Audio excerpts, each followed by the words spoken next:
नमस्कार, स्वागत आहे तुमचं माझ्या चॅनलवर.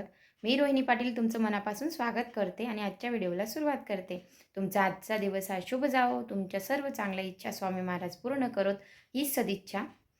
आजचा तुम्हाला थंबनेल वाचून समजलंच असेल, की आजचा आपला व्हिडिओ आहे तो अ, लाडकी बहीण योजनेबद्दल आणि लाडकी बहीण योजनेच्या 7व्या हप्त्याबद्दल म्हणजे जानेवारीचा हप्ता. मला बऱ्याच मैत्रिणींचे कमेंट येत होते, की ताई लाडकी बहिणीचा आपला जानेवारीचा हप्ता मिळेल की नाही? केव्हा मिळणार आहे? वगैरे त्याच्याबद्दल काही माहिती असेल तर आम्हाला कळवा. तर नक्कीच त्याबद्दल मग मी हा छोटासा व्हिडिओ घेऊन आलेली आहे. तर चला पाहूया या संबंधित माहिती.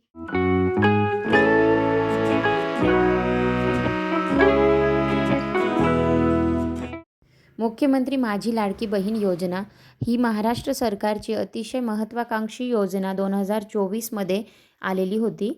सर्व महिलांसाठी अतिशय सर्व तळागाळातील ज्या महिला आहेत त्यांच्यासाठी ही योजना होती. सुरुवातीला जुलै महिन्यापासून तर डिसेंबरपर्यंत एकूण 6 हप्ते प्रत्येक महिलेला ज्यांचा फॉर्म भरला गेलेला होता, ज्यांचा अर्ज मंजूर झालेला होता, अशा सगळ्या महिलांना 6 हप्ते हे मिळालेले आहेत. पूर्ण महाराष्ट्रभरातून 3,64,00,000 महिलांनी यासाठी अर्ज केलेले आहेत. सर्व महिलांना आजपर्यंत 6 हप्ते डिसेंबरपर्यंत मिळालेले आहेत. परंतु आता हा जो जानेवारीचा 7वा हप्ता आहे, हा मिळेल की नाही, हा बऱ्याच महिलांच्या मनात प्रश्न आहे. कारण सरकारने आधीच घोषणा केलेली होती, की संक्रांतीला 6वा आणि 7वा दोन्ही हप्ते आम्ही एकत्रच देऊ आणि संक्रांत लाडक्या बहिणींची गोड करू. परंतु असे न करता सरकारने त्यांच्या आर्थिक बजेटमधून फक्त 6वा हप्ता जो आहे तो लाडक्या बहिणींना देण्यात आलेला आहे.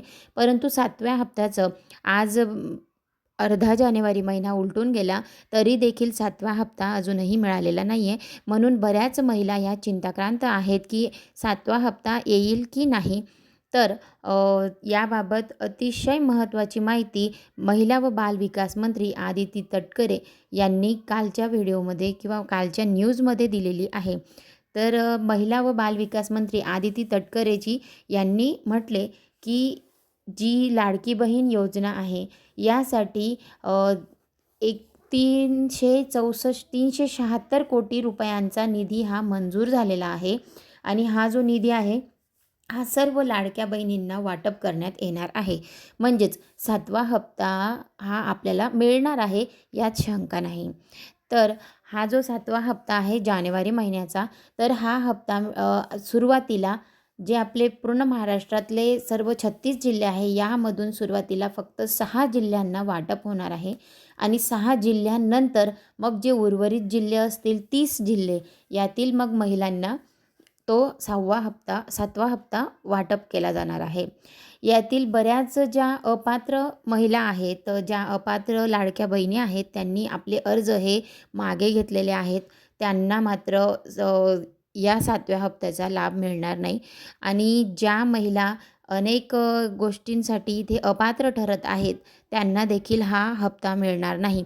जर तुम्हाला जाणून घ्यायचे असेल, की अपात्रतेची यादी किंवा निकष काय आहेत, तर तुम्ही नक्कीच मला कमेंट करून सांगा. तर या योजनेसाठी कोणत्या महिला अपात्र ठरणार आहेत, त्यांचे मी सगळे निकष आपल्याला नेक्स्ट व्हिडिओमध्ये नक्कीच सांगेल.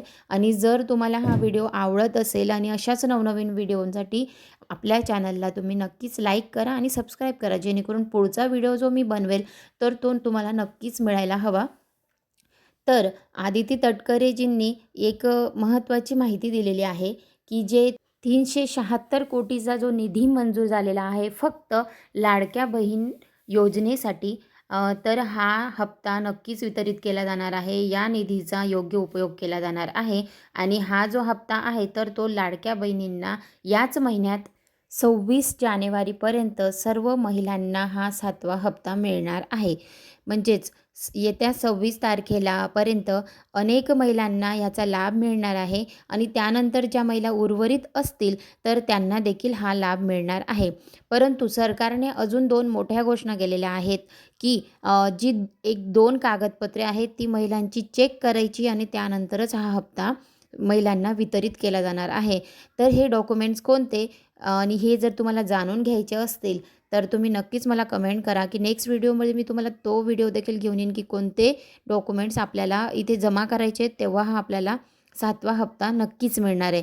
परंतु ज्या महिलांचं सर्व ओके आहे, सर्व डॉक्युमेंट्स वगैरे कागदपत्र अगदी चांगले आहेत, तर त्यांना मात्र हा 7वा हप्ता 26 जानेवारीपर्यंत नक्कीच मिळणार आहे.